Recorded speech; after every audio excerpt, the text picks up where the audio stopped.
To America,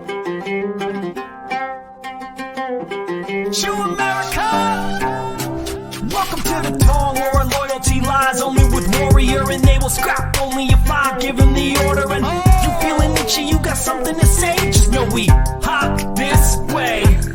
Nobody else is suited for this other than us. I know it's crazy, but we work with it and don't give up. Welcome to the show. If you don't know the name, we call it Hop This Way.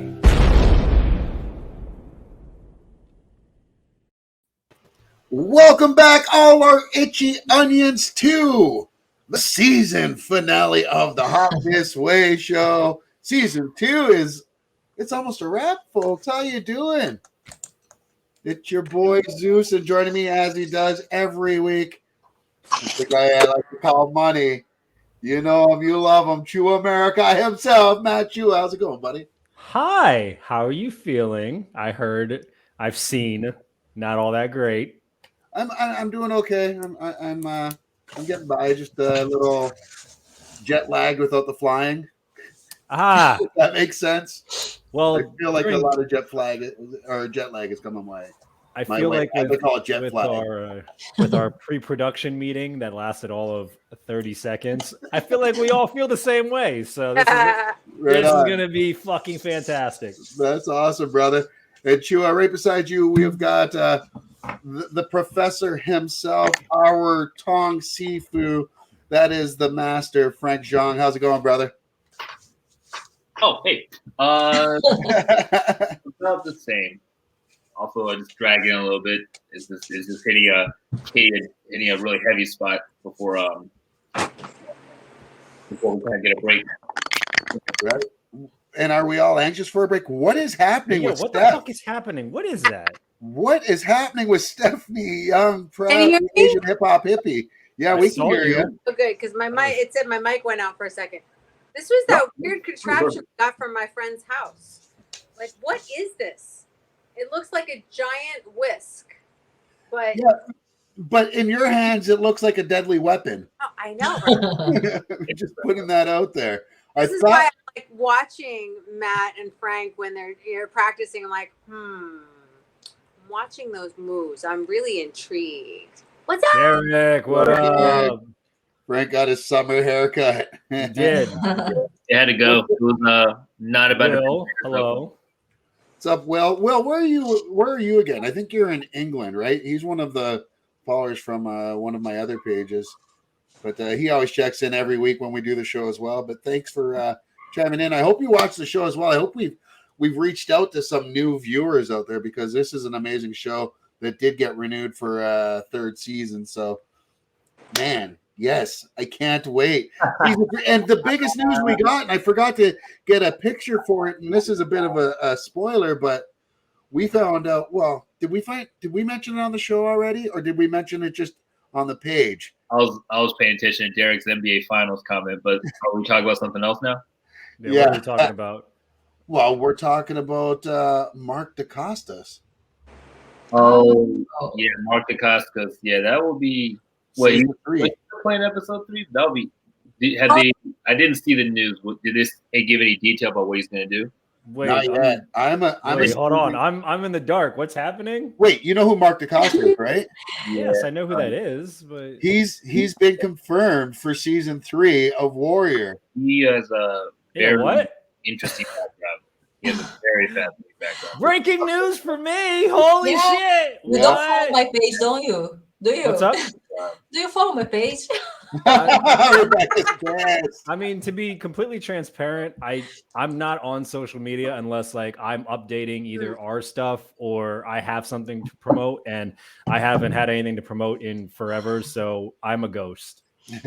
Only people see me on this like here, and then that's it. And then once we do this show and we disappear, they ain't gonna see me again until fucking we do season 3. So, hi Rod, hello. What's up, Rod? Hello. Sean. Oh, Sean, this fucking guy. Oh, we're gonna have to get Sean on during the off season and do a show. We should do a fan appreciation show where we bring a fan on like Sean or Derek and just do a get to know the fans type of episode. Ooh. Mike Baker actually in the group, and he's part of the. He helps with the Boston Asian American Film Festival, so he's always pulling out great stuff, and he's coming with some great questions too. Oh yeah, I see him pop up. Okay, yeah. That'd be him awesome. He wants to get Warrior folks to Boston Comic Con. Well, I want to get them to Niagara Falls Comic Con. Never mind. I want them at a Comic Con, so I don't give a shit where it is, honestly. Like, yeah, I do because I don't have a passport. So yeah. Did we introduce everybody yet? We did. No, you know who we didn't introduce yet? Exactly. I know. The yoga The master, one. the patient one, the one and only, the producer extraordinaire. That is Miss Rebecca Nishi. How are you, Rebecca? I'm very fine. I depend on you for everything. I just don't do anything by myself. Like Zeus always try to say, all the fans movement that we have made, like for renewing season 3, is always a group effort. But I'm very pleased to represent the whole community of the fans. I gotta call bullshit on you doing it solo dolo because I think 97% of the guests, minus Zeus's impromptu one with Brett, you've booked them all. All of a sudden, you're just like, "Hey, yo, so and so is here." Just so you know. Oh, wait, what? Yeah, they just confirmed. So when we're doing this show. Oh yeah, but our show is very fun because all of us, because everyone has so much fun here because we are this great group. Yeah, but I'm taking more than 3%. I gotta take at least 5% because I bring in Rich Ting every time. I'm talking about for this season though. Rich didn't pop in for season 2. Oh shit, we didn't. That's your fault then. We had to. No, that's on me.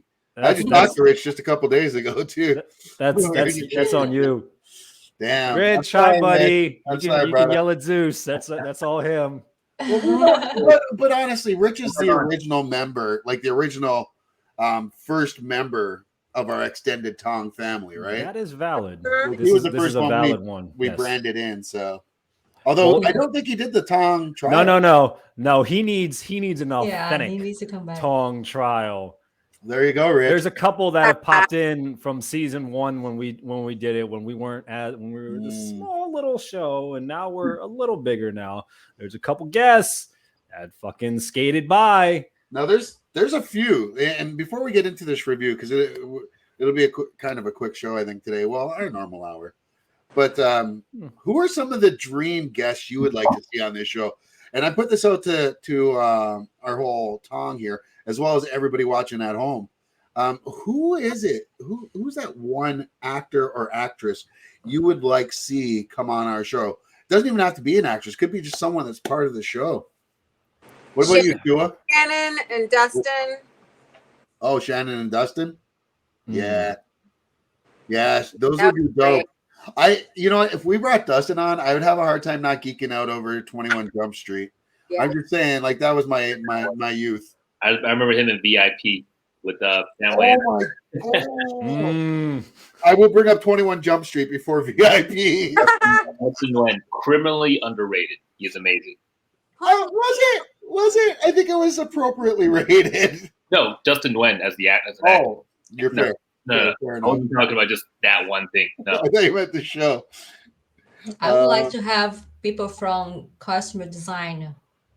Oh yeah. Yeah, I was seeing actually, and I didn't really start to pay attention to that until this last episode when they were showing wardrobe design, set design, stunts and stuff like that. There was that guy. I'd be down with that too.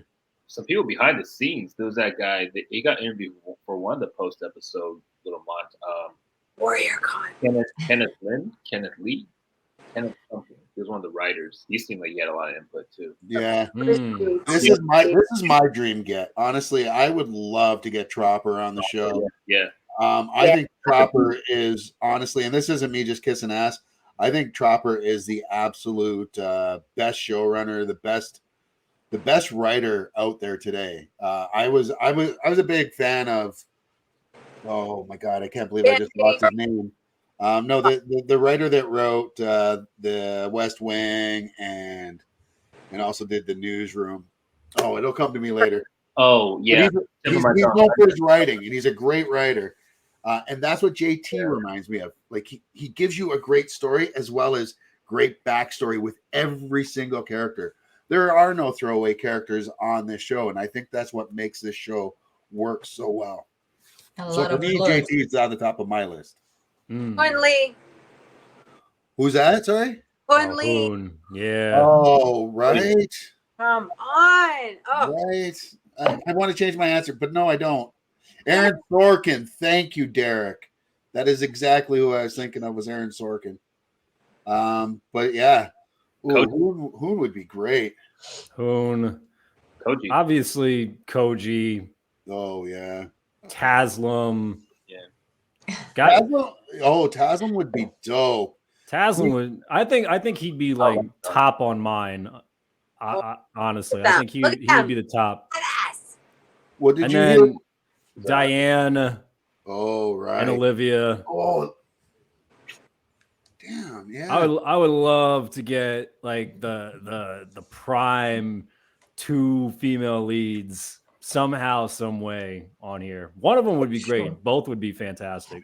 Yeah. I just have to say, I mean, every time we have something that flashes by as far as pictures or scene, there's someone in the scene who's been in our show. Right. It makes me so happy. Thanks, Michael. Like even this picture, we had at least one of them on. Yes. Chen. Oh, yeah. And how great was Chen? Oh, Yeah, and his photo shoot. I gotta be honest, right? I thought Chen and Perry were a little unobtainable, and the fact that we had them both single hand like on one fucking show was wild to me. So, who's the most unattainable now? Koji? Probably because he doesn't have social media. Koji and or Taslim. Or Jagger. Oh, and Tobin too, I thought was unattainable, and we had him on second episode. And I was like, why? How the fuck am I talking to this man right now? Like, wow. And if I could steal a line from wrestling, he was the realest cat in the room. Like, seriously, Jason Tobin was like a legit dude. Like, he was a great guy. He killed that shit. That was just awesome. So chill. So He fun. just stayed for 2 hours with us. Just that. Right. Tom and Nick's show was really hilarious. I think I almost pissed my pants like about 1,000 times. You know how many times I rewind some of the parts of that episode to play for people because I keep laughing at Nick and I can't stand it. I can't stand it. He's in the dark, tuning with us by candlelight with his wife. Yeah, that shit fucking killed me. We need Kieran on the show now. I do need to see Kieran because Kieran seems to be the ball buster of the on set. Key finger. Oh, why? Why be his character now? Because his character was always just angry looking on the show. Now see the scenes where his character appears. I'm like, you're not like that at all. Wow. Langley dropped some fucking jewels when he came on. He killed some shit. Who are you talking about, Sean? I think it's Jonathan Tropper. What? I would love. I promise y'all can't get the whole cast. Just ask them on social media or use the resources, aka Brett. Y'all can. All good. We got what you meant there. And yeah, we would love to have the entire cast on, and I mean everybody that's had a significant role in this show, because like I said, there are no throwaway characters on here. No. And personally, if we had JT on here, I would fangirl. I know you would. What would that look like? I know you would. What would like that, or so Mr. Chopper? Wait, did your mother compliment Buckley? Because when he was talking, it was getting deep. I say Buckley, Langley. Yeah, he was getting pretty deep, and your mother chimed in, right? Yeah, I remember that actually. He was deep. Yep. Very deep. Yep. I mean, Johnny and Brett. I mean, how do you have those two back to back? That's fucking wild as well. Johnny was great. I would like to do another one with both Johnny and Brett on at the same time, just to kind of hear them banter back and forth, and then also give different, because everything's vantage point, right? So every memory, if there's more than one observer there, you're going to observe it a bit different than the other person. So it'd be great to hear them tell the same, different stories about the same situation, if you know what I mean.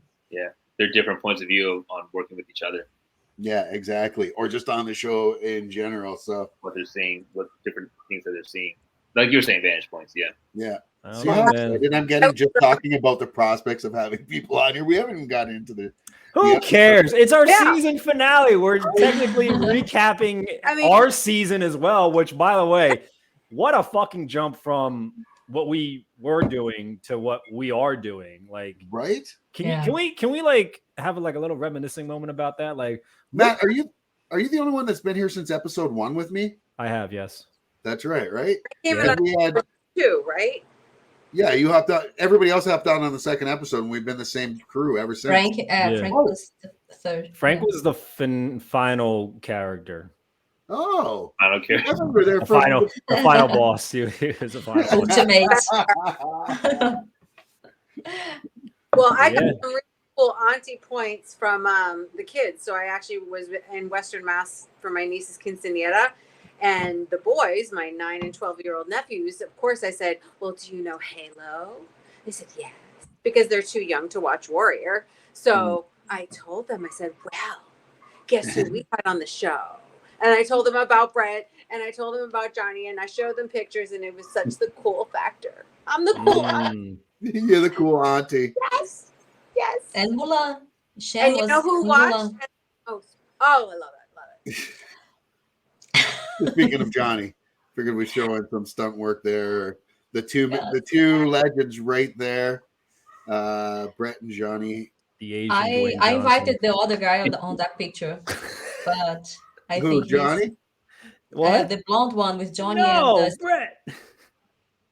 He's the Asian Dwayne Johnson. Look at this. I know he's jacked. He is the Rock. Do you guys remember a show called? And Matt, you might be a little young for this, but you might remember this. A show on Spike TV called Deadliest Warriors. Oh yeah, that's what I saw. Brett. That's where Brett used to be one of the guys that would test all the weapons. And then he did that for as the samurai. Right.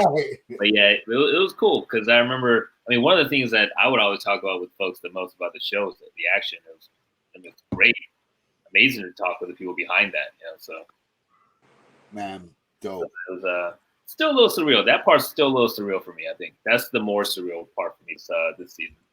And Tobin. Yeah. And Tobin. Yeah. Brett's been eating way too much. Now he doesn't look like that. Wow. Shots fired. All those Brett going to follow up. Brett going to follow up. Well, you know what? Been working out too much. It's you might in South Africa right now, so it's what? Yeah, it's after midnight there, right? Yeah. Have you seen their workout videos? Yeah, they busting that ass. Yeah. So I don't think he's responding this time. Yeah, I'm very curious to see how the action looks this go around because it looks like everything's just with this new funding source, everything's just amped up a little bit. Yeah. Oh, I can't wait. Listen, have you seen the only reason why I even want to get my passport now is to go, like, for us to do a hop this way trip out South Africa. Do you have any idea how excited my sister is for me? She's just she's over the moon, and she's so proud. And Rebecca, I'm like, listen, Rebecca did all this homework and riding her coattails. I'm just saying, but this is going to be comedy. Comedy. Can you just imagine us doing our show from, not on set or maybe on set, but just close to where they're shooting everything? Be like, yo, we're actually here in South Africa on the side of Warrior, talking to in person, blah, blah, blah. Fill in the fucking blank. I don't know if outside of the studio, just set a table inside in front of the studio and make a show. I don't know if the 5 of us should be allowed to actually hang out with each other. Like it's already wild enough that me and Frank hang out and train together, and that shit's just a fucking rambunctious time. Adding the other three is just like chaos waiting to happen. I'm just saying. You need me to be the yang to everybody else's yang. There's a lot of yangs happening. Oh, and speaking of Youngs, so you know who sent me a message? Sean Young. No, Perry's brother. He checked out the episode. He loved it. He loved it. He loved it. He's Oh, a really? great photographer. PD Image. Nice. Hey. What's I'll put this out to the Tong as well as to Sean and everybody else that's still watching right now. What's been your favorite moment from this season so far? From the show or our show? Our show. Oh fuck. You can give me your favorite. Think of your favorite moment from season 2 of Warrior as well, and we'll save that for the end of the show. But what's your favorite moment from our show? From the Hop This Way show? What's my favorite moment of the Hop This Way show? Yeah. I don't know. Dude, honestly, I don't think I can answer that because there was entirely too many. Yes. Like there was a lot. There was a lot that if you really like think about it, like there was a lot from the guests that we got, from the conversations that we were having with our guests, from just like shooting the shit and just being complete fucking clowns with our guests. And then not only that, but like the way that we've really upgraded the show and the way that we've like, handled it here for this season. Like I don't know, like it can all be summarized as fucking surreal if you really think about it, because I would have never thought like this little Facebook show has now turned into whatever the fuck this is now. So you know what I mean? Like it's our who would have thought? Who would have thought? It's just like, oh yeah, we have Tobin on, and then we're gonna have fucking Perry on here, and then we're gonna have the elusive Tom Weston Jones on because he never comes on for anything. Dude, and all that other shit. Like my answer is the Tom Weston episode. Him and Nick, like those two. So hard. Those two had me in fucking stitches so much, and like I just couldn't believe it. Oh my god! So hilarious. Yeah, we have to bring that other cup. Yeah, it was hilarious. And Sean says, Sean Jarvis chimes in and says, "Gosh, I'd have to say Brett Chan episode, but every episode has been so entertaining and fun." Thanks so much, brother. We thank really you, man. I actually wish I was more prepped for the Brett Chan interview, but because you fucking just was like, oh, by the way, I have a surprise. That's not a surprise. That's a fucking bombshell. I was sitting on a stool. You could see me going like this. Yes. And I almost fell over. Who knows what would have happened? I mean, it was fun. I think Brett and I had that plan for maybe a week or so. Hey, yo, what? Nah, I'm done with your shit. Yo, man. And then I accidentally spoiled that we're gonna have Perry and Chad on. So I was like, oh, okay. Well, there's my way of making up for you guys. I'm not gonna tell you. Yeah, well, I want to thank Matt for doing all the, working on all the social and everything, because that really did contribute to all the visibility. So seriously, Sure. The infrastructure, marketing, so structure. Yes, thank you. And it was so good of them, like to hear them. And when I say them, each member that's been on, cast member or production member that's been on our show, say how integral us, not us, but us, we the fans, have been to having season 3 come back, and just to see how appreciative they were and how willing they were to just share that love with us. And like I say, us as in all the fandom, yeah, it was amazing, man. And that's why I love this show, is because it is. I feel like we feel the same familyness that the cast members do, because this is a different type of show. This isn't something you see very often, where you have a tight knit cast and then a fan base that isn't half of them saying this episode shit and the other half saying it's great. this is a fandom that is 100% behind each and every episode. So Absolutely. Warrior is already a geek, Yeah. kind of show, and already epic. I And agree. Yeah, it was interesting to hear some of the actors describe themselves as there was more than one actor as the little show that could.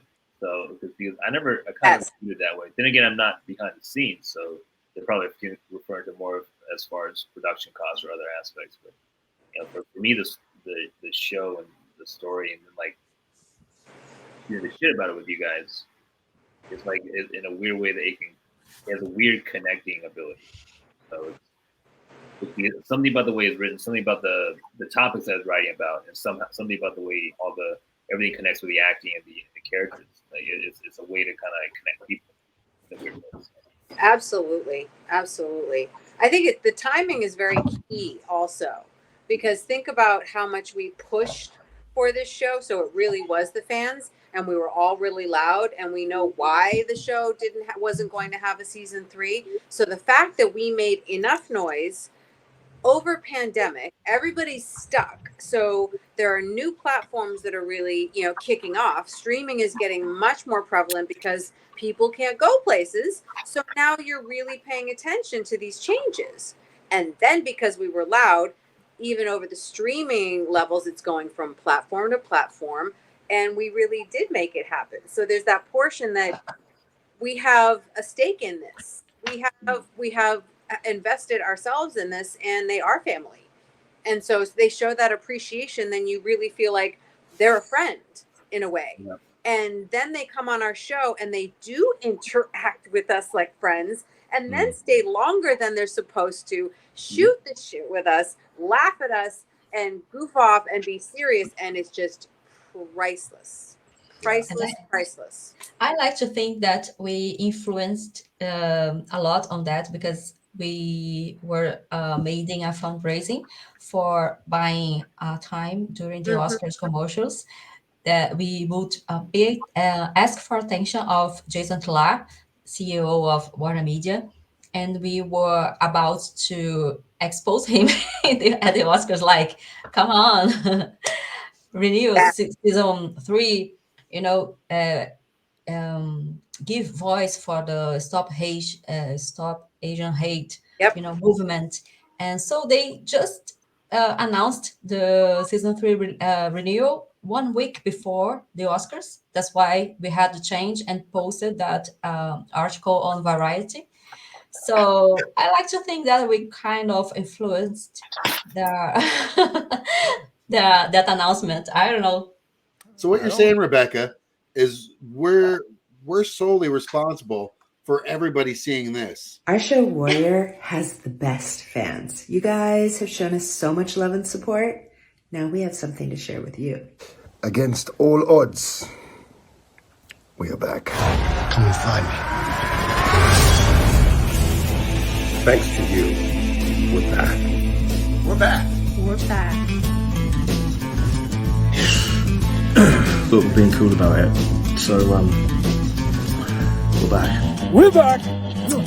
We're back. We're back. We're back. Season 3. Back. We are back. And we are back. We're back. Warriors back on HBO Max. Let's go!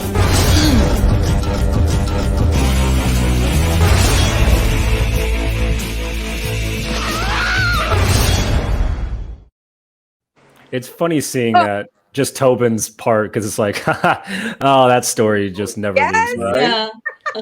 You know what? And this is something on something like this. This is just a testament, and I know we do this all the time. It seems like we just lick his balls nonstop. Oh, hey, what? Greg Chan being a stunt coordinator, being in this video. The guys can't handle that, okay? Lick his balls? It's too much. It's a metaphor. It's a metaphor for. That was a metaphor, yeah. No, it's cool. It's cool, but that came out of nowhere. I was like, I just trying to put it out there that could you imagine seeing something like this, a sizzle reel for a thank you reel from any other show that includes the stunt coordinator. No, I feel you. I 100% feel you. But the fact that out of everything you could have said, and the go-to right out the gate was like, oh, I know we lick his balls. I was like, I mean, that's cool. But I was like, listen, you know what? This is the Southern Ontario in me, and you guys being so close to Erie and shit, New Jersey. I am nowhere close to Erie. Listen, Frank, you're in Jersey, aren't you? Yeah. That's something very New Jersey to say. That's something Kevin Smith would say. I don't know if that's something. No, actually, if you're talking about our version of it, it would be like, yo, I know we always on his dick. So that's the equivalent. That's the equivalent. Dragon. Kiss his ass. It's not. Yeah. I'm like we kissing Brett Chan's ass. We on Brett Chan's dick, but I've never heard the balls part of being on somebody. Yo. Listen. We will polish. We will shine. We will buffer. Is that what you're doing? You buffering right there? That's where we're at today. Wow, what a season finale for us. Never mind for this. Wow, show. Just buffering. I see what we're doing. Buffering balls. Excuse me. That's what we do. Make a request for our audience that is going to listen in the podcast, Spotify and Apple. Please read the comments of our colleagues, our friends here. What they were saying about the renewal and the fan base. Just some comments behind, if you can repeat, please. Yes. Sean Jarvis said, how crazy how much the impact of the show and the fans are. That says a ton. Absolutely. Says how much. Can't type today. Yeah. He's absolutely right. It is wild because if you think about it, we all met on the Warrior Facebook group, which Brian, that was Shout out to Brian. Shout out to Brian. So you already had like an umpteen thousand amount of people who were very vocal in trying to get the show on, and then I'm only speaking for just us currently because I don't know if any other show, but I think we were able to kind of give more of like a presence, like more of like a visual and like a voice to the fact of we won a season 3, the 5 of us. I mean, there might be another show out there. I have no idea, so I could be completely wrong, but I know they're not as good. We're the ones. So I mean, when you combine that thousands and thousands in that Facebook group, and then you combine just the 5 of us, where we're doing a very, very simple thing of just, hey, we're talking about the show. We're talking about how great the show is. We're recapping it. We're showing our enthusiasm for like how fucking wild the stunts are, the character builds are, the scenes, the wardrobe, all that shit. And then to actually have be fortunate enough to have the guests come on and share this type of enthusiasm for the show, because you always hear the same thing. Again, like Frank said, the little show that could, the family dynamic that they keep talking about, and that it's so close knit. To have all of this, and then to actually see that a season 3 is here because of what the fans did. How much of that was an impact of us? I mean, we'll never truly know, but I mean, it was probably a portion of the work that they were doing, especially for behind the scenes, whoever was pushing for the show, the fucking writers, JT, all of them being like, yo, pick us up. We got all this. We got this. Here's the proof. Look at our fucking wild ass fans doing some wild ass shit, saying they won season 3. Like, we were nervous. Can you hurry up and play it? Upway for live. Yeah. Absolutely. Frank, what do you think? You concur? What was the original question? No, I mean, on Matt's point. Do you agree with Matt, or just if you had anything more to add? Oh, you're very insightful, so I like to get your kind of insights on stuff as well. the show that we're talking about, or our show, or yes? Yes. Yes. Both. I don't know. I guess it's looking at our show. Just I mean, you guys have already said about how it's grown in a very major, in a couple of very major ways, right? Like it's almost, but it's still got the feel of a few more eyeballs on us, but still feels like I'm going to just kind of hang out and talk with my friends. And Facts. And then we just, oh, it's your turn to talk around the bonfire. Oh, what do you think? Oh, give me a s'more, So. Ooh, I love s'mores. Dude, now I want to go camping with you guys. Do it. I am already jealous since the first day they met. Hopway for life. Listen, you guys know that. I mean, again, I've got the jungle out in Hawaii, so I'll be hosting you. We're going to be, I want to go there more than I want to go to Cape Town. Is that sad? Like I love Warrior, but I want to go to Hawaii. By August, you'll love Hawaii. I'm moving there permanently. So guess what? Your family and your company. So. Well, Magnum PI just got picked up by NBC. So I love it. I love it. So there's going to be more filming out there. Maybe we see more Rich Ting out in Hawaii, and we do a show with Richie. Hopefully, it has been canceled, so now it's on. CBS canceled it. NBC picked it up. Interesting. Or NBC is in talks to pick it up. Was the last I read. So what you guys are saying is we should make a Hop This Way Hawaii beachside version with a bonfire and have the guys. That's why you're seafood. That's why I'm here. That's right. Not that yet. Working on it. You're our seafood, buddy. Mel Beth, who said #Hopway for life. Thank you so much. Mel Beth is a new viewer. I don't think I've ever seen her comment before on. Welcome. Yeah, she interacted with me on Warrior Max Geek on Instagram, but it's quite recently. She appeared, and now she's one of us. She's like everywhere. I know we're supposed to review episode 10, but we're having too much fucking fun right now recapping what we're doing. So what? What we could do, I mean, if we want to, this is our little sentimental wrap up, we could still continue and try and actually, weren't we trying to still get Emily on?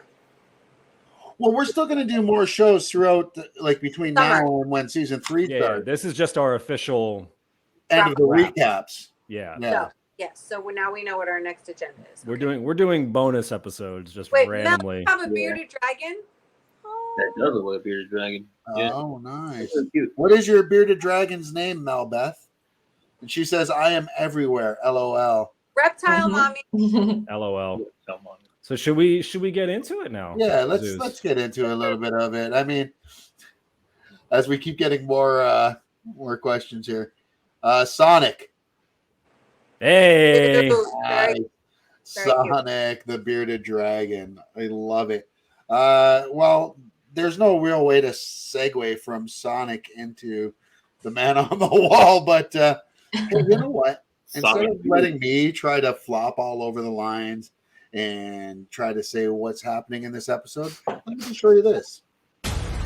This place, none of us can be our best selves. We're too busy just trying to survive. I can't do it anymore. Wait. You're a cop, not anything else. Guess I'll find out. You know that weight you feel? You can't fight an entire city. Learn to live with it. You bastard. Ow! Mr. Buckley, what are you doing?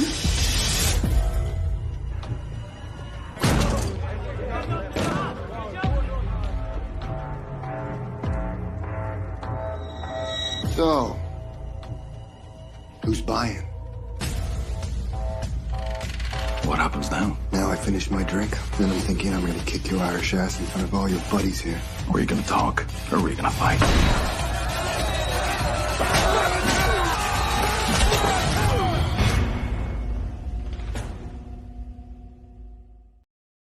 Okay, that was a recap. Goodbye, everybody. That was it. See you next season. All right. Yeah, basically.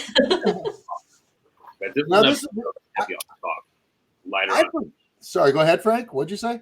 No, I was just thinking, after the last one, it's like in some ways, everyone might have been at risk of kind of coming down off that high, right? Right. But somehow episode 10 still carries it through. And I think it's because they're heavy on the talk, like they're heavy on plot moving, and they were able to do that. But there were a lot of the action, but the action they did have was the one untied, was the one loose end where Leary had to confront Assam, or Assam had to confront Leary.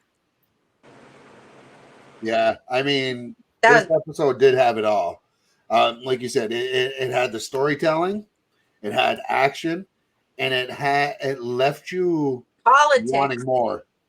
Politics, yes. Like even, and this is jumping all over the place, but even Leary, getting into the political ring at the end, which I think was his best power move of the series. Inspired by Dennis Kearney, because that was actually, I believe that was actually his name for his party. He was originally a businessman using something involving carriages. I think he had a local shipment business, and that got him into politics when more Chinese folks started coming over, and there was a labor conflict that the show's been depicting. No way.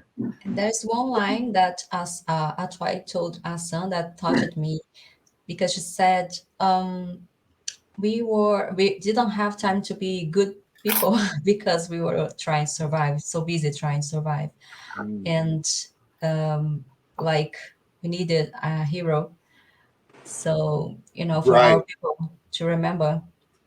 And this is when she comes upon Assam, and Assam's in the streets looking up at the picture of himself that's been painted on the wall, hence the man on the wall.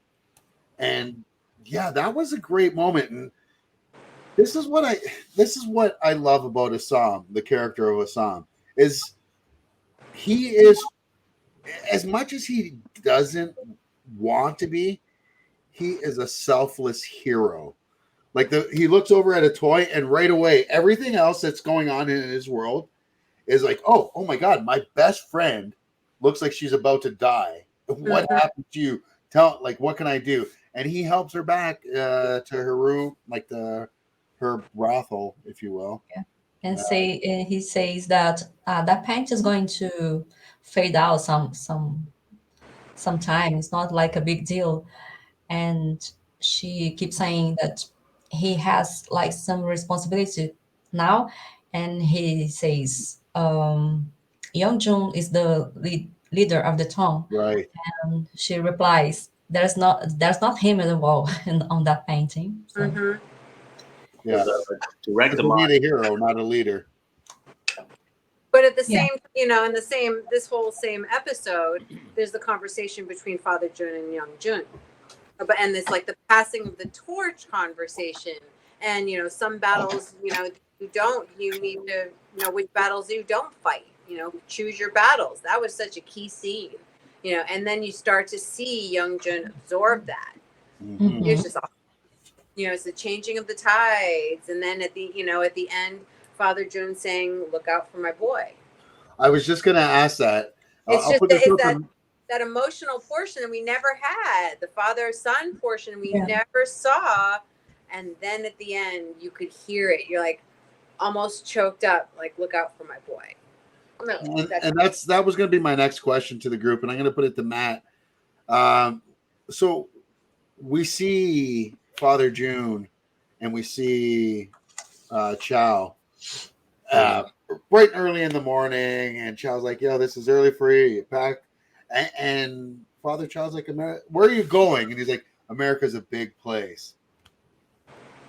In this moment, what are first your feelings going into this, and what are your thoughts on Father Jun? Where is he going after this, in your opinion? I think my initial thoughts when that scene was happening was I never knew how bad I wanted these two to interact with each other until that very moment. Right. And just that small little dialogue that they had with each other was so oh my God, it was amazing. And I was just so captivated by it. And it was just little like, hey, you're up early. No, I'm up late. And then he was just like, well, where are you going? I'm gonna head out, take take care of my boy while I'm gone, and that was that. Like it was very simple, very direct, but it carried a lot of emotional weight, and I thought it was fucking beautiful. And the way that it was shot was awesome, and the way that they delivered the lines was fantastic. And where is he going? I mean, he's already as far west as you can go, so he's going to find Bolo's twin. He's not. He's yes, he is. He is. He's definitely probably going to go east somewhere. So I'm New curious York? where he's going to be. New York, because Harry went from, I think his family was in San Francisco, and then he moved to New York. So that'd be interesting. So yeah, those are my thoughts. You know what really stood out to me in that scene too? When it came to acting, that was really powerful, was the bow at the end. Oh yes, like Chow. I'm like, wow, man, and even just level of respect, his delivery and just how Perry accepts it. I mean,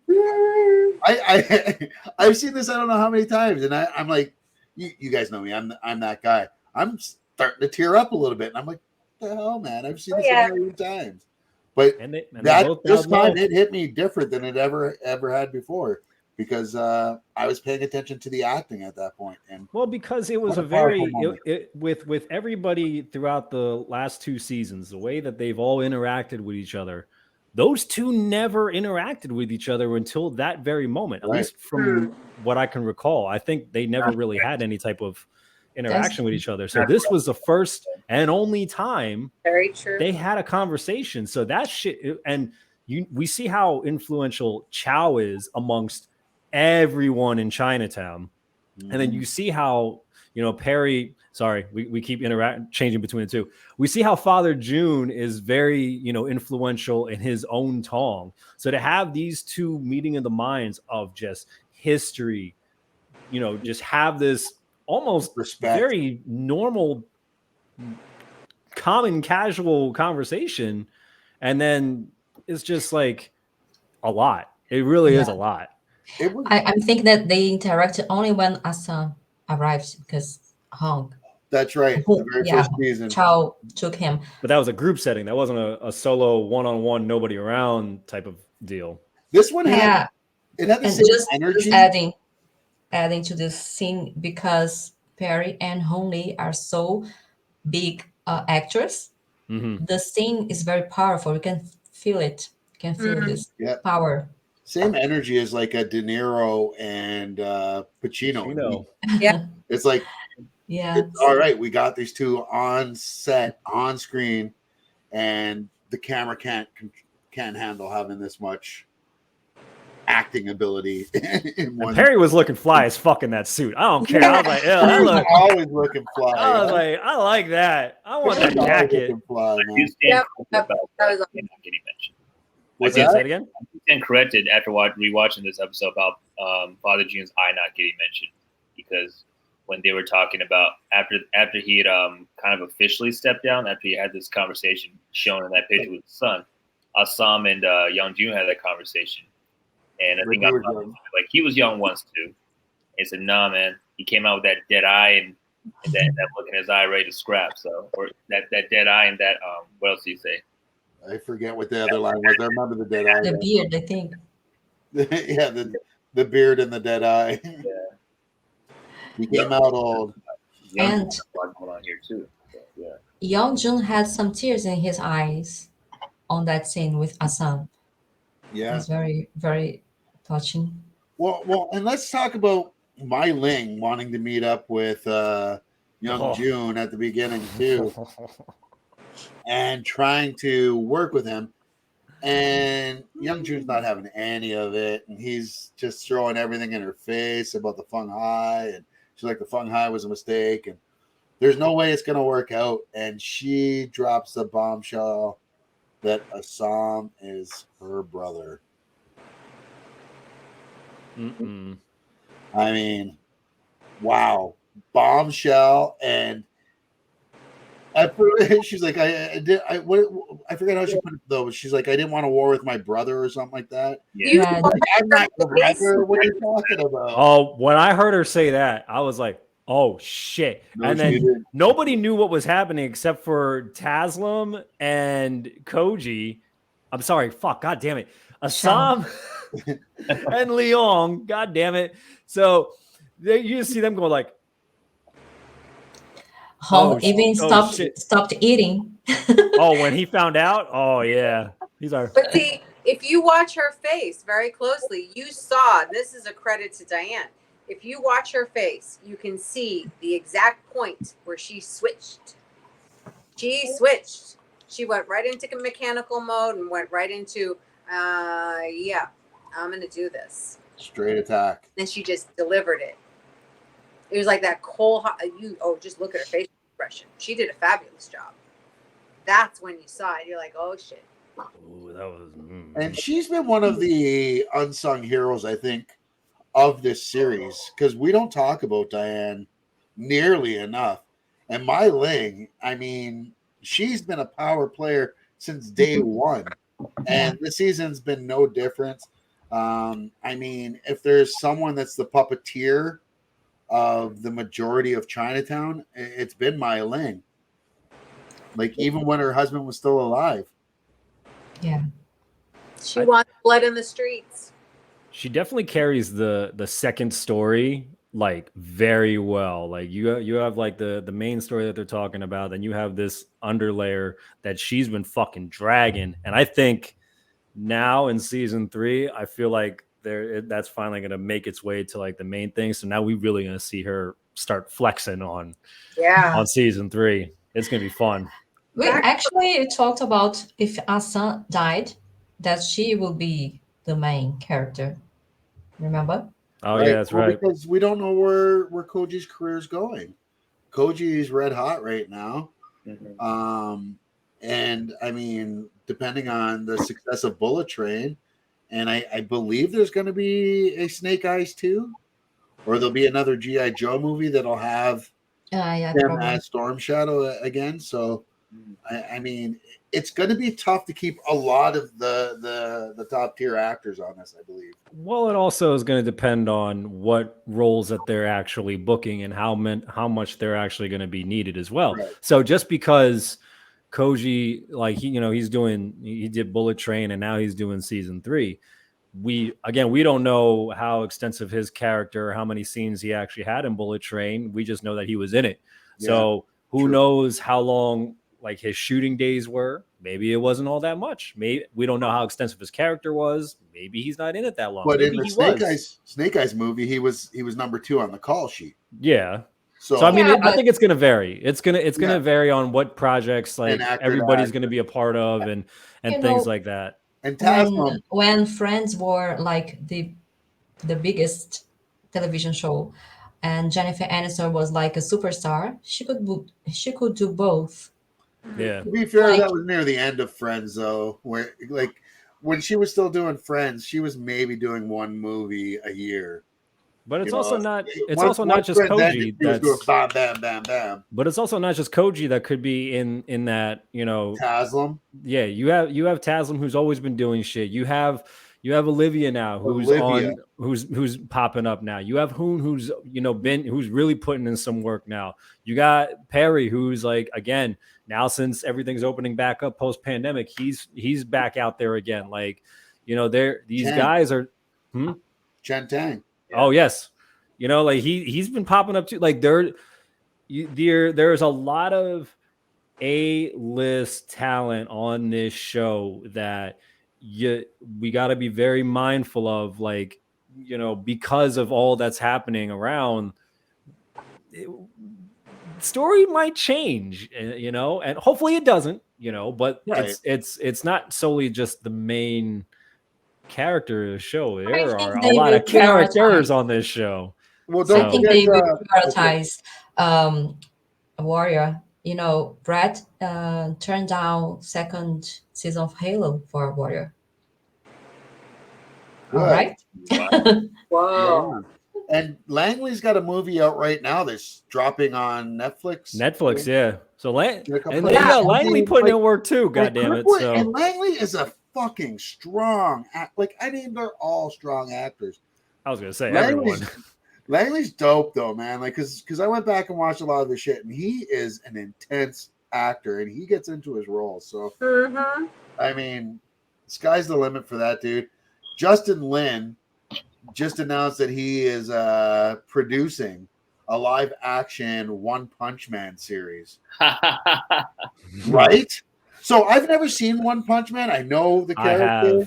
I watched the first episode today. Oh my god, this is not a kid's show. When I had a shaved head, I looked like him. For a chin. That's what I'm sorry, what? There's a kid. Well, they say he's got a really big chin, but it looks like he's got a nutsack for a chin. One Punch Man. Chin. Maybe it's just the first episode because I've only seen the first episode. I've never watched that. It's hilarious. But I'm hoping a lot of the cast from Warrior is going to be cast in this. I'm just saying. Everybody said that they want Steven Yeun though to play One Punch Man. I don't know if I'm mispronouncing his name, but if he shaved his head, it would actually be pretty spot on casting, honestly. Really? Yeah. I guess I need to watch this show.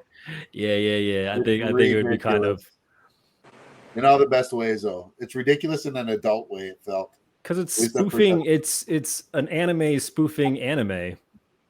Justin Lin does seem like he has a bit of a dark sense of humor. Because my first impression of him was Better Luck Tomorrow, and that's a dark show. What was it? Better Luck Tomorrow. That's Jason Tobin was in that movie. Right. So that was I'd be curious to see what he does with the humor in a show like One Punch Man if he does live action. As long as they keep the theme song, that's all I give a shit about. One Punch! Oh, I love that shit. Yeah. Too funny. He's playing Dragon Ball Z, so I haven't watched that one either. So. No, same. I was never the anime guy. You know what it was? And please don't hate me. But the first anime I ever watched was Akira, and I fucking hated it. I haven't watched it. Couldn't stand that. Then I watched Ghost in the Shell. Couldn't stand that one. Attack on Titan. I was like,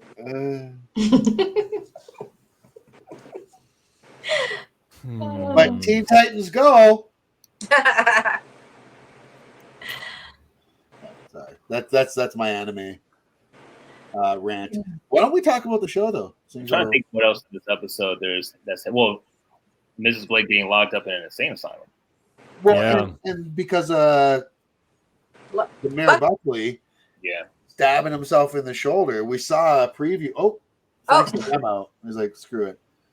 We saw though the mayor in the preview that we showed a little bit earlier with the envelope opener going towards the ex-mayor's wife. Penny. She's like, Penny, thank you. And she's like, what are you doing? What are you doing? And then they cut away. What he does is stabs himself in the arm because she's in there berating him, slaps him in the face, and then he stabs himself because he's such a manipulative and master genius, almost, honestly. And he frames her for stabbing him and has her thrown into an insane asylum. I mean, perfect. What do you think is going to happen with Penny come season 3? I'm telling you, her sister's going to pop up or something. Because remember, they mentioned a couple times that there's another sister who's away at school. Right. So, at least, yeah. I think we're going to have a new character, maybe. And Buckley mentions that, or is it Buckley that mentioned you're about to inherit, the Blake fortune, but now she's locked up. So, something is going to happen. It's going to be a topic, So does the sister swoop in, take control, executive? Who knows? I think that there might be a doctor in the madhouse that will fall in love with Penny and help her to escape. That could definitely happen. Or it'll be a Sam getting her out somehow. Yeah. Because am I the only one that really wants to see that relationship work? Yeah. Yes. I am the only one? Yeah, I didn't. No. You're not the only one. Okay. I don't put them together. I don't. But to be fair, he fucked her over a couple times too, though. True. So, I mean, like, there's got to be some, love drama. I mean, we got to have that, there has to be something. Listen, but at a certain point, will they, won't they, with Ross and Rachel got a little tiresome. I'm just saying, let's just get it. Let's get into it. Let's not have fucking 5 seasons of will they, won't they. Exactly. But Assam has to be the philander. He has to keep going with the list, of women. But I think they will have some link again. Out of everybody on the cast to say this, like from our tongue, Rebecca would have been the last person that I thought to say, yo, man, he's just got to be out there hitting as much as he can. He's got to just be really sticky everywhere, like at all times. Yeah, Don't get that sticky. That's what he is. 5 seasons in a movie. 5 seasons in a movie. Becca, you have just elevated yourself to godhood with all our fans. Show me. Oh, I love how today's episode is going off the rails, and I don't. It was off the rails from the start. It's fine. Let's be honest.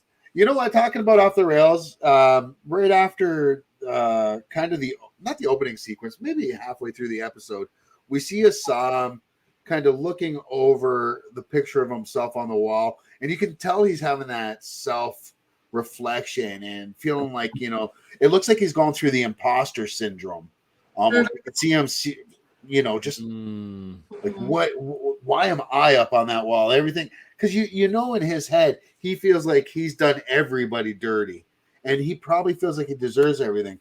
So he's gonna try to make up for it all, and he heads over to the Banshee. Which, I mean, right? I thought we had a video of that. We do not. I'm sorry. We showed it in the preview, but he walks into the bar and he looks over the Banshee and says, "Everybody, who's buying?" And the next scene we see is everybody laying out, and then Larry comes out and sits down at the table, and they have their heat moment. I loved it. You know what? I guess I never appreciated this during my first watch. During my first watch, after coming off of I'm being transparent, so nobody in the fucking fandom hate me. But after watching episode 9 and then watching episode 10, I was almost kind of like, huh, that's an interesting way to end it. But honestly, because it's after seeing the Avengers moment and then all of that happened, it's just kind of like, oh wow, that season finale seemed a little, it was good, but talking out loud about it, and then after I did another rewatch, I was like, this was actually the perfect season finale for this, because it was so dialogue heavy, so emotionally heavy. It didn't lean on to the action. It really leaned on to nothing but pure emotion and moving the story to where it needed to be for season 3. And rewatching it from that perspective, I was like, oh my God, this is beautiful. So that moment with Leary and Assam, where they were just fucking one-upping each other, low-key, verbal jabs, I was like, this was too fucking good, and I appreciate it now. It's a continuation of that earlier dialogue that they were having when they were outside the factory. Oh yes, and it's it can hit certain people on a deeper level, because it's in a way it's a battle of masculinities. It's two alpha dogs. They're both trying to push each other as two alpha bulls, whatever you want to call it. But in the topic they talk about is very heavy, because it's an argument for who has a right to be in the country more. So that goes directly to dialogue that's been very deeply embedded into our history here in America. So that was a deep one, and the action was secondary to me, even though I love the action. The action was you kind of felt like you knew where that was going. Assam was going to win. He was going to drag himself to it. So Larry was going to make it tough, but Assam was going to ultimately take it with the way they filmed it was actually pretty cool. He hit him with a heart punch, but and I thought he died. I thought he was going to die there. Yeah, I'm not going to lie. I thought Larry was dead at that point, because you hear they do the audible thump thump, thump, thump, and then goes thump thump, and I'm like, oh shit, he's gonna die. He just killed Larry right now, and you would understand if they did that. But God, I was so happy when he wasn't dead, though. Yeah. We don't have Like, for real, another because he's an Irish. integral character in this. They gotta keep him as a villain, so yeah, for sure. We don't have another strong Irish character to take his part. Yeah, He No, can't not die. at all. And I'm looking at the IMDb for this episode, man, on the wall, and the writers. It says writers Bruce Lee and Jonathan Tropper. Yeah. That was it. Those were the only writers for That's this all episode? they've got listed on this one. For writers, yeah. Fuck. actually, This that is Bruce Lee based on the writings of Bruce Lee, and then writer is that's Wow. where he was coming back into China. That's so here it says, yeah, writing credits: Jonathan Tropper, created by, written by. So that means this episode, Jonathan So Tropper. that was just him solo. Damn, he doloed that whole episode. Sure. Shit, Oh, that's man. wild. And that's why I always give him the comparison to Aaron Sorkin, though. He's Aaron Sorkin with action. Mm. So if you're an Aaron Sorkin fan, if you watch The West Wing and you really like that, or if you watch The Newsroom and you really like that, or any movies kind of along those lines, plus you love fucking Bruce Lee action, or and I wouldn't even say Bruce Lee action. You know what the fights remind me of here in the fight choreography? It reminds me of the very first Rocky movie. And I don't mean the style of fights. I mean the emotion that each fight brings out in you when you're watching it. And that's a testament to Brett, really. Mm-hmm. Yeah, he tells Just because you feel every single action sequence that happens.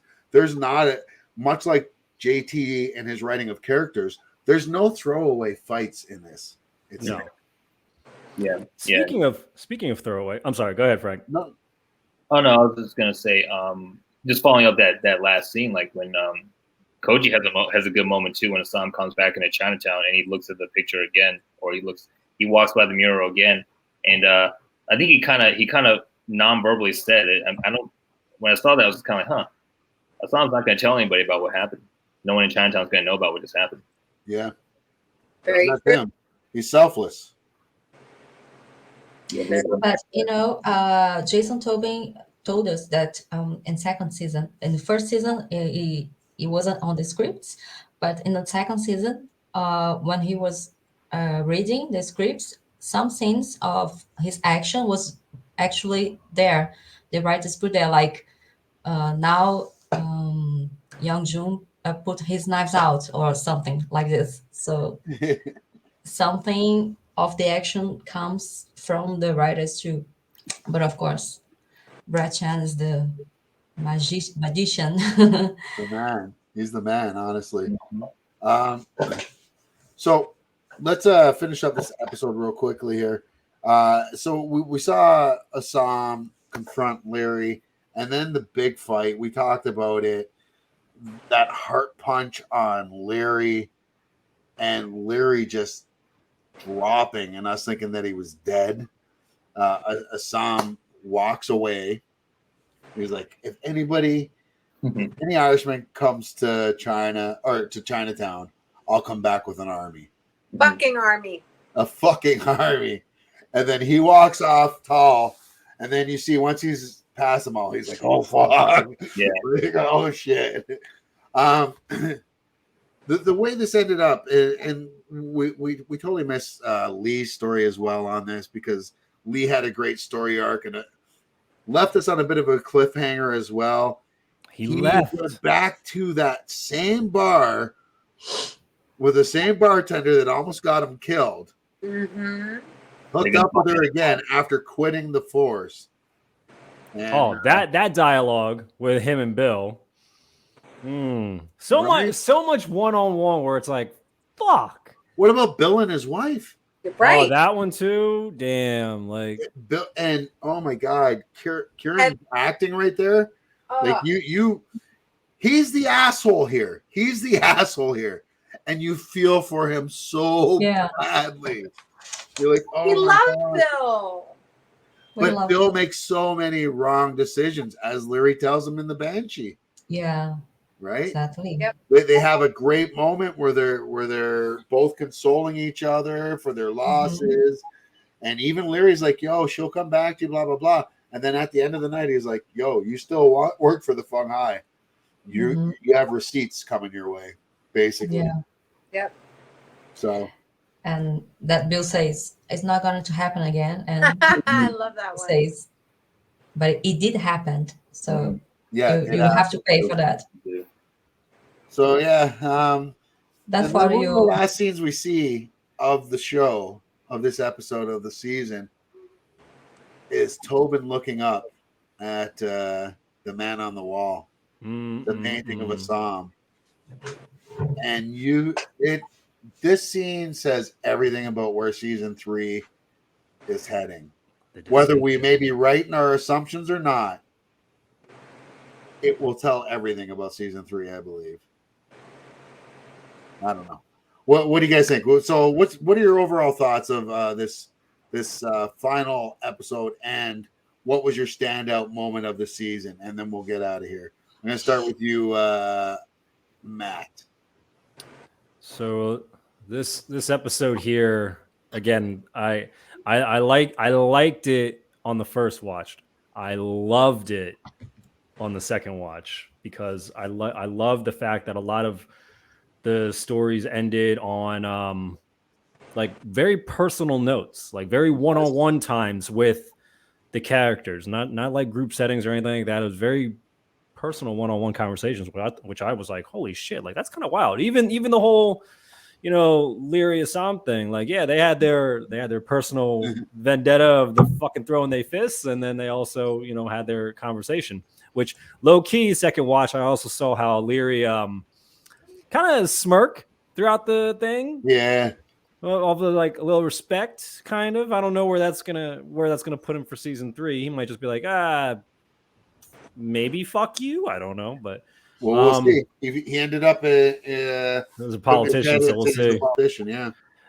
The season 2 as a whole, though, my god, it went from like everybody being in like a kind of like a very confusing place. I feel like everybody was, and then it got towards the middle and up there, it like started to build up, the tension started building up, and like, conflicts really started to come at a head. Then the ship popped at episode 9 and everything just exploded.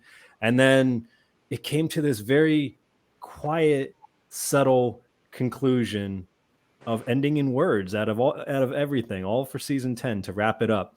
So I'm very curious now how season 3 is going to begin, because it was a perfect bow to wrap everything up. Agreed. Becca?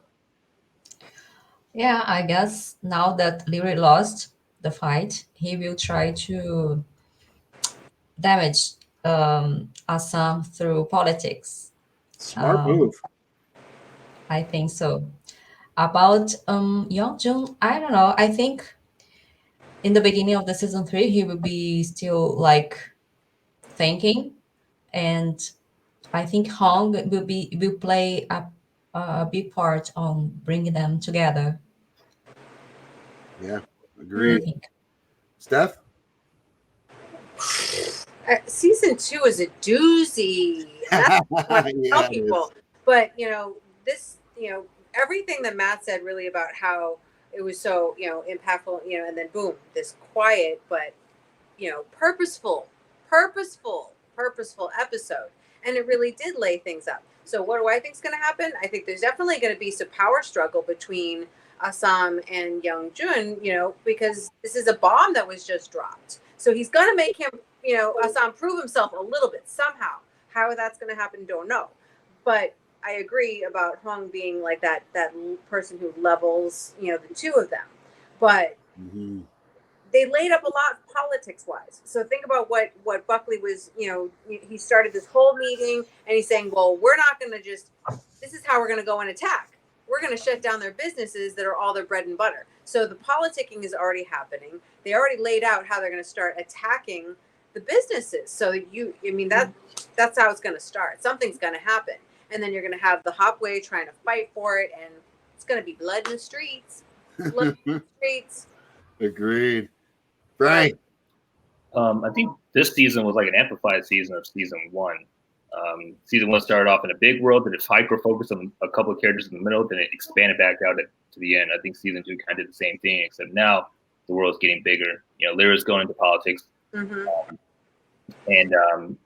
Zing is escaping, maybe, and Young is a different world now with Father June leaving the Bay Area, and Young June's taking over. How much of it's going to be focused on Father June? How much of it's going to be focused on Young June's transition?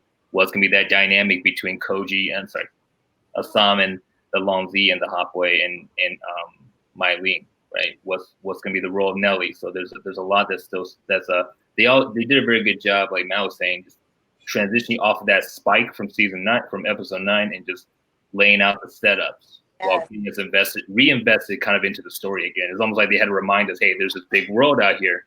There's a lot of politicking, like Stephanie was saying, that within these interactions, we're going to look at this again. We're going to look at the big picture again. Yeah. Standout moment? From this episode or from the season? From the season. One standout moment was when Koji kicked Michael Bisbee and he said, "Finish." And and the big one was the lineup of the Hopway, the Longzi, and they looked down the street in Chinatown. That was the moment. Yeah, man, that was an amazing moment for sure.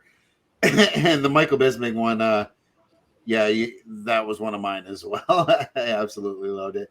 This whole season as a whole was just, I get chills. It was so good. And I mean, had this been our final season, I would have been so upset, but still would have been satisfied with how it was. Matt, I think you said it. They put the perfect bow on it with this episode, and it was the chef's kiss, if you will. I'm anxious for season 3. You guys, a bunch of you mentioned Hong and how integral he's going to be in season 3 for maybe mending the wounds between young June, and Assam. I honestly think that that's gonna divide quickly throughout season 3 and won't get rectified until near the end, if at all. I think just the type of writer that JT is, he might keep that split and make it permanent, and giving us that perfect adversaries. Like the one of the things, if you're a comic book fan and you're deep into it, one thing that you love about one of the origin stories of Superman is that he and Lex Luthor were actually best friends growing up. Right? So if you've got that dynamic that where it's going to be Assam versus Baby June versus Mai Ling. I mean, wow. I'm remembering Baby June will be Michael Corleone. Oh, why would you have to do that to him? I think the best thing about I think this goes without saying, I don't think we actually said this, but I think the best thing about the way that season 2 ended and now the way with season 3 is that we're coming back for season 3. So I mean, come the fuck on now. You have that free from us. Well, Matt, why don't you all hit them up on how they can keep watching us? If this is their first episode, where do people go to catch up on past episodes? Oh, well, since this is the way that it is, the Hop This Way show is officially on YouTube. We have our own channel, so please go on there, subscribe, enable notifications. You know the deal with our YouTube thing, so subscribe, please, for the love of God. After that, if you want to follow us on social media, you have Instagram and Facebook at the Hop This Way Show. And of course, if you want to follow us individually, go find us. I'm not going to say that. And then if you can't watch our show because you're just too busy, we are on podcasts. We have a podcast format of the show on Apple Podcasts and on Spotify. All you got to do is type in the search bar, the Hop This Way Show. All of our episodes from season 2 are going to be on there. Catch up, enjoy, have a laugh, cry because of how funny it truly is. And I mean, that's really it. Or just cry because you feel bad for us. Or that too. Probably more that one, the latter. Well, this has been a fun season, and it's been great with this Tong. We've extended our Tong this year as well. Yeah. And you never know, there may be some special episodes that need to happen within the next few months. You know? Just because this is the end of us reviewing this doesn't mean it's the last episode that we have until season 3 starts. Right. We're going to be coming back to you. Keep an eye on the social medias that Matt mentioned to you. We will give you heads up if we're coming with a special episode, a special date, or if we're just coming back for the Tuesday just to say, hey, how's it going? But, special spoilers. Yeah. No, we will not be doing spoilers at all. If we respect it. If there's news that we are privy to and we are allowed to share with you, we will come and break that news with you as well. Only if we're allowed. Folks, before we leave, let me just send a big thank you to our Tong here. Of course, couldn't do this without Money Matt Chua. Not only produced and created and performed our theme song, love it. Also handles all our socials, doing a great job. Miss Rebecca Nishi right beside him as well. The producer extraordinaire, casting, booking. She does it all, including yoga, folks. That's right. Week to week, we can't get as in depth and get the knowledge that we deserve without having our Sifu, whether he will take it or not. That is the professor himself. And then keeping us all straight and keeping you all in line. That's right. It's the Asian hip hop hippie herself. The only person that can take, a normal household item and make it into a weapon. That's right. Miss Stephanie Young Pratt. I just cracked my neck. You guys have been great. Hold on. Stop. No, you're not going to toot our horn without. And of course, this all can't be done, right, without the showrunner, the front runner of it all, the one that brought this show together in the first place. And we are now here every Tuesday. Not for this motherfucker saying, "Hey, I love this show, Warrior. Does anybody want to come on this show and just do this with me and just talk about how awesome it is and then rally up 4 anonymous motherfuckers who are now part of the cast?" You can't have that shit without, and the name itself, of course, the Hop This Way show, without the one name only, Zeus. Yeah. Thank you. You like that? I put extra sauce on that shit. I like it. You can't tell, but I'm blushing right now. Actually, it's we just call it tinting. Yeah. Big thanks to you guys. We've become a great little family here, and I feel the same with our fans, our extended Tong. Big thanks to, of course, Rich Ting, Brett Chan, Jason Tobin, Jason. I mean, who am I forgetting? Guys, help me out here. You got Tom Weston Jones. You got Nicholas Pauling. You got Langley. You got fucking Brett. You have Perry. You have Chen. You got Johnny. Emily Child. Emily. 1K, I forgot her name. When do we have Reza? Rachel. When do we have Reza on? Reza. Reza Safina. And oh my God, H. Scott Salinas. Right. I mean, the guys that made the theme song for the show, that handle all the music on there as well. I mean, we've been absolutely blessed to be able to bring the show to you and be able to have so many of the creators and cast on the show. But it all wouldn't be able to be done without you. So to you all, from all of us, I want to say thank you very much, and a much heartfelt, we love you all. And we'll see you at season 3. We will see you at season 3 and let you know when the next episode is coming. From all of us to all of you, Let's get Tom Sticker!